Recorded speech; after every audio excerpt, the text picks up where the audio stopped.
100% అమ్మా. నేను చెప్పింది ఏంటి, ఆ రోజు మీరు దయచేసి మీ జర్నలిస్టులు కూడా గమనించాలి. సంగారెడ్డిలో నేను ప్రెస్ మీట్ పెట్టినా. I will send you the video byte also. నేను కేటగారికల్ గా చెప్పాను, స్పష్టంగా చెప్పాను. రాష్ట్ర ప్రభుత్వం బాండ్ పేపర్ మీద రాసిచ్చిన 6 గ్యారంటీలు, 13 హామీలు, 100 రోజుల్లో చేస్తామని చెప్పిన 13 హామీలను, రుణమాఫీని 15 ఆగస్టులోగా చేస్తే నేను రాజీనామా చేస్తానని చెప్పాను. ఈ రోజు కూడా దానికి కట్టుబడి ఉంటాను. నేను ఆ రోజు ఇంకా స్పష్టంగా చెప్పాను, అవ్వా తాతలకు 4000 పెన్షన్ వస్తే నాకు ఆనందం తప్ప నేను ఒక్కరిని ఎమ్మెల్యే పదవిలో ఉండడం నాకు ఆనందం కాదు. అక్కా చెల్లెళ్లకు మరి 2500 రూపాయలు వస్తే నాకు ఆనందం, వాళ్ళ పెదవుల మీద ఉండే చిరునవ్వులో నాకు సంతోషం ఉంటుంది తప్ప నాకు ఎమ్మెల్యే పదవి అంత ముఖ్యం కాదు. ఇవాళ ప్రతి పేదవాడికి ఇల్లు ఇస్తామన్నారు 5 లక్షల రూపాయలతోని. పేదలందరికీ ఇల్లు వస్తే నేను ఆనందపడతా తప్ప నేనేదో కొత్తగా ఎమ్మెల్యే పదవి చేస్తలేను. నాకే మంత్రి పదవి, ఎమ్మెల్యే పదవి నేను కొత్తగా జీవితంలో అనుభవిస్తలేను. నా పదవి కంటే తెలంగాణ ప్రజల అక్కా చెల్లెళ్ళ అవ్వాతాతల కళ్ళల్లో వాళ్ళ పెదవుల మీద సంతోషమే నాకు ఆనందం. వాళ్ళందరికీ నువ్వు ఇస్తే, కనీసం నా ఛాలెంజ్ తీసుకొని అయినా ఇస్తే నేను రాజీనామా చేస్తా, మళ్ళీ నిలబడాలని కూడా చెప్పిన. ఇప్పుడు కూడా చెప్తున్నా మీ ద్వారా, రుణమాఫీ 15 ఆగస్టులోగా పూర్తి చేయడంతో పాటు 100 రోజుల్లో అమలు చేస్తామన్న బాండ్ పేపర్ మీద రాసిచ్చిన 13 హామీలు అమలు చేయండి.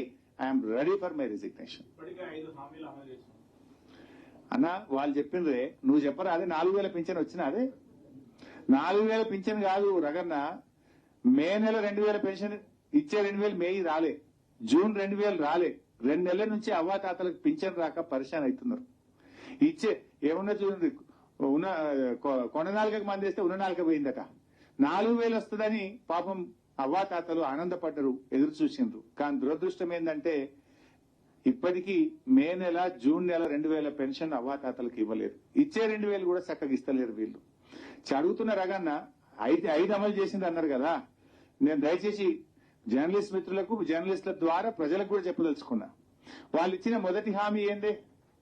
మొదటి హామీ 7500 రూపాయలు రైతు భరోసా ఇస్తామన్నారు. వచ్చింది ఎవరికన్నా? రాలే. రెండవ హామీ ఏమన్నారే? అవ్వాతాతలకు 4000 పింఛన్. వచ్చినాదే? రాలే. మూడవ హామీ ఏంటిదే? మహిళలందరికీ 2500 రూపాయలు ఇస్తామన్నారు. వచ్చినాదే? రాలే. నాలుగో హామీ ఏందే? పేదలందరికీ డబుల్ బెడ్రూమ్ ఇల్లు. వచ్చినాదే? రాలే. ఐదోది ఏమన్నారే? విద్యార్థులకు విద్యార్థి భరోసా కార్డు ఇస్తాము, 5 లక్షలు ఇస్తామన్నారు. వచ్చినాదే? రాలే. ఏమొచ్చినాయి? 5 హామీలు, 5 అమలే కాలే. అంటే అధికారంలో ఉన్నామని, పదవిలో ఉన్నామని గొంతు పెద్దగా చేసుకొని మాట్లాడినంత మాత్రాన వచ్చిందా రాలేదా ప్రజలకు తెలియదా? ఈ రాష్ట్రంలో అక్కచెల్లెలకు 2500 వచ్చిందా లేదా అక్కచెల్లెలకు తెలియదా? అవ్వాతాతలకు 4000 వచ్చినాయా లేదా తెలియదా? ఇలా నువ్వు ఇచ్చిన గ్యాస్ కరెంటు కూడా సగం సగమే కాదే. ఈ రాష్ట్రంలో 90 లక్షల మంది తెల్ల రేషన్ కార్డుదారులు ఉన్నారు. నువ్వు ఎంతమందికి ఉచిత గ్యాస్ ఇచ్చినవే? నువ్వు గ్యాస్ ఎంతకైతే సగం మందికి కూడా రాలేదు ఇవాళకి. అంటే ఇవాళ మీరు ప్రజలను తప్పుదో పట్టే ప్రయత్నం చేస్తున్నారు. నేను ఇంకా చాలా అంశాలు మాట్లాడాలనుకున్నా కానీ ఇది కొన్ని లక్షల మంది రైతులకు సంబంధించింది కనుక నేను ఇతర అంశాల్లోకి పోవడం లేదు. దయచేసి జర్నలిస్టులను కూడా నేను కోరేది, ఎంతో ఆశతో ఈ ప్రభుత్వానికి రైతులు ఓట్లేసినారు. ఇవాళ వాళ్ళ ఆశలను వమ్ము చేస్తున్నది ఈ ప్రభుత్వం. ఇప్పటికే మీరు చూస్తున్నారు, రోజు పొద్దున్నే పేపర్ చూడాలంటే బాధ అవుతుంది. రైతు ఆత్మహత్య లేని రోజు లేదు. మీరు ఏ పేపర్ అని చదవండి, ఏదో ఒక చోట, ఏదో ఒక పేజీలో ఇవాళ 2 రైతుల ఆత్మహత్య, ఇవాళ 1 రైతు ఆత్మహత్య, ఇవాళ 3 రైతుల ఆత్మహత్య. ప్రతిరోజు రైతు ఆత్మహత్యలు పత్రికల్లో కనబడతా ఉన్నాయి. దాదాపు 400 పైచిలకు రైతులు ఆత్మహత్య చేసుకున్నారు. గతంలో ఇదే విషయం మాట్లాడితే రేవంత్ రెడ్డి గారు ఆ వివరాలు పంపండి, నేను ఏదో 24 గంటల్లో వాళ్ళందరికీ నేను డబ్బులు ఇస్తా అన్నాడు. పంపించిన 24 గంటలు కాదు, గంట సేపట్లో పంపించినాం. ఇప్పటి వరకు స్టడీస్ అప్పులు లేదు. అయినా ఆగలేదు. ప్రభుత్వం రైతులకు భరోసాని ఇవ్వాలి, ధైర్యాన్ని ఇవ్వాలి, రైతు ఆత్మహత్యలను ఆపే ప్రయత్నం చేయాలి.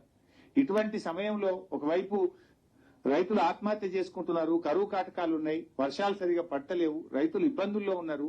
ఇప్పుడు ప్రభుత్వం ఉదారంగా ముందుకొచ్చి షరతులు లేకుండా అందరికీ రుణమాఫీ చేసి రైతులకు కొండంత అండగా ఉండాలని చెప్పి ప్రభుత్వాన్ని మేము కోరుతా ఉన్నాం.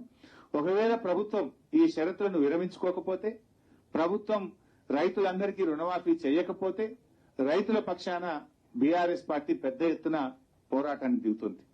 రేపు శాసనసభలో కూడా ప్రభుత్వాన్ని గట్టిగా నిలదీస్తాం. ప్రజా పోరాటాలకు కూడా శ్రీకారం చుడతాం. Thank you. I can comment అమ్మా. నా బాధ ఏంటంటే అది హెడ్డింగ్ అవుతుంది, ఇది పోతుందేమో. ఇది పాపం సంఘంగా లేనటువంటి వాళ్ళు, నోరు లేనటువంటి వాళ్ళు, పేదలైన రైతుల గురించి మాట్లాడినమ్మా. పొలిటికల్ కామెంట్స్ హైలైట్ అవుతాయి, రైతుల కామెంట్లు కింది మీద అవుతాయి. నేను మళ్ళీ 2 రోజులు ప్రెస్ మీట్ పెట్టా, దాని మీద చెప్తాను. Thank you.